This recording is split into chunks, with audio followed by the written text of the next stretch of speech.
Hey guys, welcome to video 31. Today we're going to discuss AC load lines and large signal output limits on the common emitter amplifier. Up to this point we've been looking at DC load lines, which give us a great indication of where the Q point could be located, but they don't tell us anything about how the amplifier behaves when we apply a signal to it. That's what we use the AC load line for. Now we're going to start by examining an amplifier we looked at in the previous video. It's shown here. It's a common emitter amplifier, uses voltage divider biasing to set up the Q point and complete emitter bypassing to give us nice high gain values. And all the rest of the parameters we calculated are shown here as well, and the DC and AC equivalent circuits. Now let's take a look at the DC load line to get an idea where our transistor is operating. Here we see IC sat is 3 milliamps, VCE cutoff is 15 volts, and our Q point is located at 2 milliamps by 5.2 volts. So it looks pretty typical of all the amplifiers we've been dealing with so far. All right, now before I go on, I just want to mention something briefly about the coupling and bypass caps. Notice that they're fairly high values, 10 microfarads and 47 microfarads. So they're going to be polarized capacitors, and we want to make sure we connect them to the amplifier with the right orientation.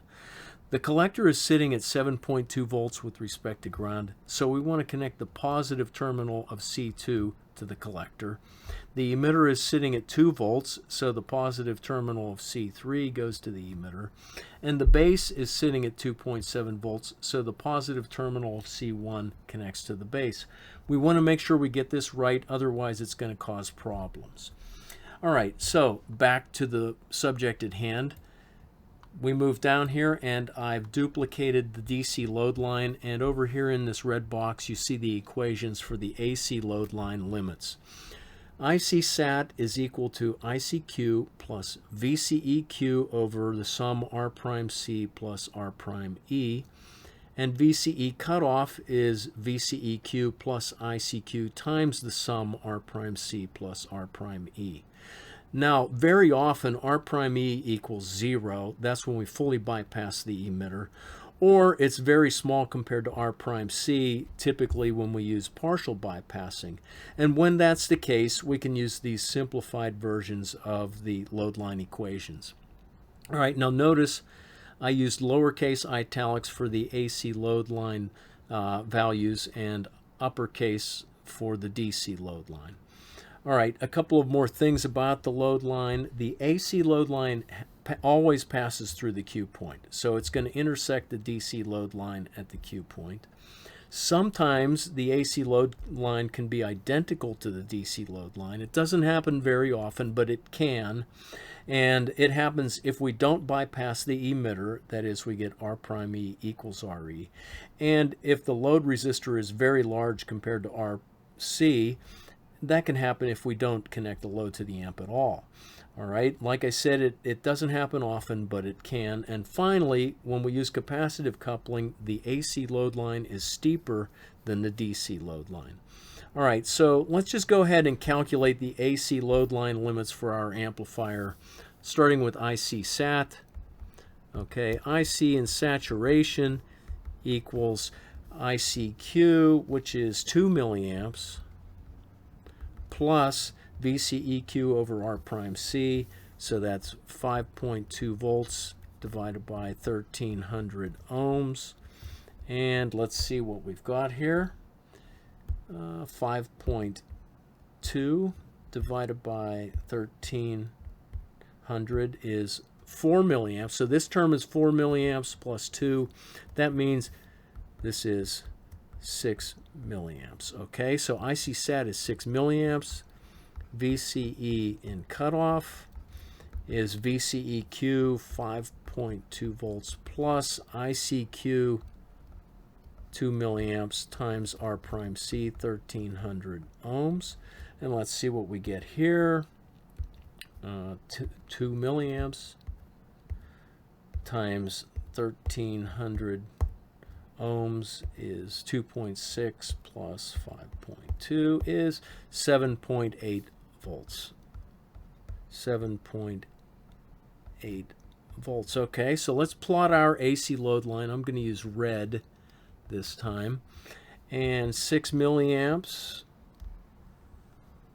to 7.8 volts. Looks like about here. Maybe right about there. Okay, and there we go.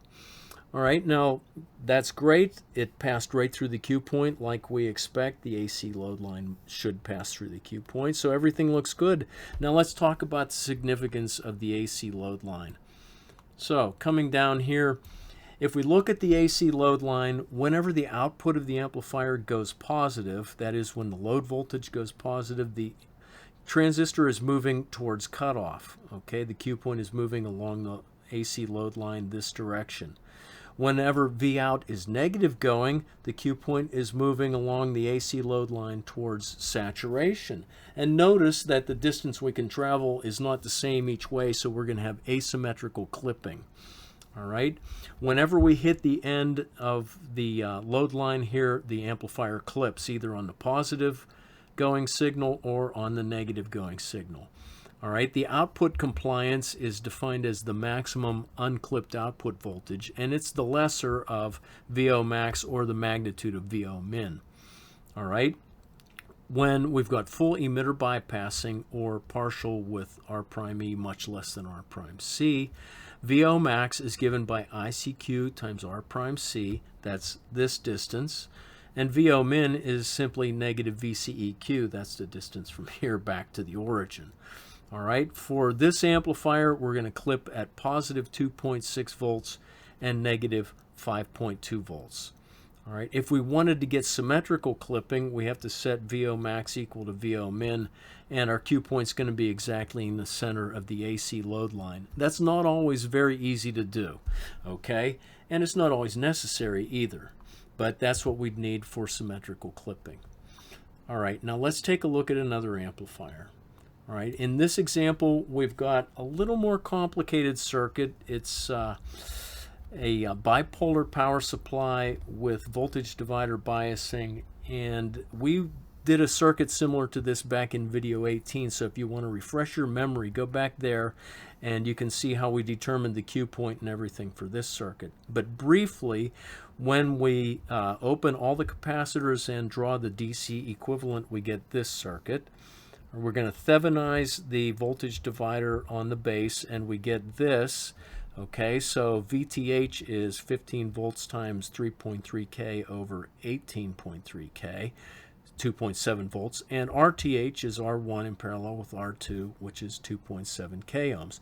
Putting this all together, we get this equivalent, and we would calculate ICQ, VCEQ, and the rest of our DC load line stuff from this. And what it all boils down to is we've got an ICQ of 2 milliamps, VCEQ is 8 volts, VCE cutoff is 30, that's the total potential from one rail to the other. IC sat is 2.7 milliamps, and little RE is 20 ohms. Now, this time I used my eta value of 1.5 to get a little bit more accurate little RE. And remember, little RE is eta times VT divided by ICQ. Little RO is V sub A divided by ICQ, and that's 50,000 ohms. All right, so again, if you want a refresher on this, go back to video 18. But we're going to move on and do the AC load line analysis here. Okay, so what we've got here is all of our DC values summarized on this load line. We've got IC sat 2.7 milliamps, VCE cutoff is 30 volts, and our Q point is located at 2 milliamps, 8 volts. All right, let's start by finding R prime C. Okay, so changing our colors back, getting the pencil. R prime C is equal to RO plus RC plus in parallel with RL. So we got 50K in parallel with 10K in parallel with 5K, and let's see what that comes out to. 50K, 10K, and 5K. It's about 3.1 K ohms. All right, so Let's shrink that down. 3.1 k ohms. 3.1 k. All right, what is our R prime E? Well, that's just our external emitter resistor. It's simply 10 ohms. So we'll write that here. The input resistance, Rn is equal to R prime B in parallel with beta times little re plus external R prime E. All right, so that's 2.7 k ohms in parallel with 100 times 30, which is 3,000, 3 k ohms. And let's see what we've got for that. Okay, that's 2,700 in parallel with 3,000. And so it's about 1.4 k ohms, all right? Rn is about 1.4 k ohms. The output resistance is what the load resistor sees looking back into the amplifier, so that's Ro in parallel with Rc. All right, so it's 50k plus 10k, about 8.3 k ohms. All right, so Ro is 8.3 k ohms. The voltage gain, let's do that up here. AV equals negative R prime C over little re plus big R prime E. All right, RC is 3.1K, 3,100, divided by 30 ohms. So our voltage gain is about negative 103, all right? Negative 103. Current gain equals AV times the input resistance divided by the load resistance. Okay, so input resistance was 1.4K, 1,400, divided by the load resistor, which is 5,000, times AV, which is 103. So our current gain is, let's call it 29, negative 29, okay? Negative, 29. Finally, the power gain, AP is AV times AI, all right? And that is 29 times 103 is 2,980. So let's just call that 3,000, okay? So our power gain is approximately 3,000.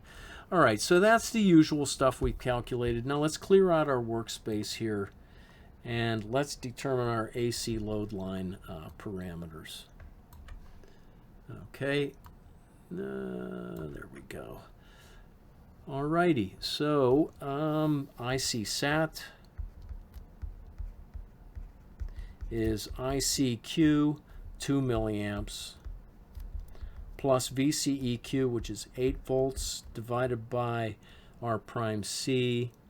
We can ignore little re because it's so small, so it's divided by R prime C, which is 3,100. And let's see what we've got here. 8 divided by 3,100 is about 2.6 milliamps plus 2 is 4.6 milliamps. 4.6 milliamps. And VCE in cutoff is VCEQ 8 volts plus ICQ 2 milliamps times R prime C 3,100. And let's see what we've got here. Okay, 2 mils times 3,100 is 6.2 plus 8 is 14.2 volts. Okay, so these are our AC load line limits, 14.2 volts and 4.6 milliamps. Let's do that in red again. And let's find 4.6 milliamps. That's right about here. And all right, well, I didn't quite get that point exactly where I want it to be, but you can see we're pretty darn close. If I was able to draw this more accurately, it'd be right on the money. Okay, so there's our AC load line. IC sat, let's go back to blue again here, is 4.6 milliamps. VCE cutoff 14.2 volts. Now VO max is the swing we get on the AC load line from here to here. Okay, so that's going to be let's see, 6.2 volts. And VO min is negative VCEQ, so it's negative 8 volts. All right, so this amplifier will clip at 6.2 volts, so that's our output voltage compliance. All right, it's going to clip on the positive output swing before the negative. Okay, now finally, what's the maximum input voltage that won't cause clipping?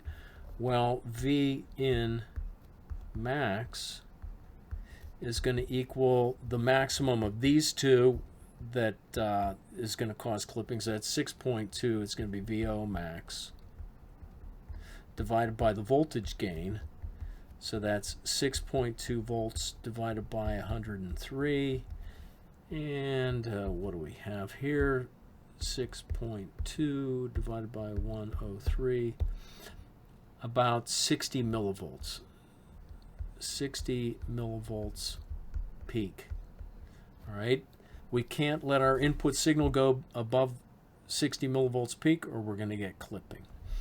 All right, now, in this particular example, R prime E was negligible compared to R prime C, but that's not always the case. And whenever it's not the case, this is what we've got with these two significant. IC sat is the same equation and VCE cutoff is the same equation we looked at, but VO min is equal to negative VCEQ plus VCEQ times this divider ratio with R prime E and R prime C. Now, why is that happening? Well, remember, as VCE is dropping, the collector current is increasing, and that's causing a voltage drop across R prime E to increase, and that reduces the headroom we have for voltage swing across R prime C. All right, and it works out to be this equation, or equivalently, we could write it this way. So whenever we have a significant amount of AC emitter resistance, we change our VO min value according to these equations. Okay, we can't quite make it to negative VCEQ. We stop short by the amount of voltage that this resistor takes up in that swing direction. All right, now hopefully this wasn't too confusing and it made some sense to you. To help with that, I'm going to leave a problem for you guys to work on. So we've got another bipolar power supply amplifier. This time we're not using a voltage divider. And I want you to figure out all the DC and AC parameters and plot both the DC and AC load lines. And I will see you in the next video.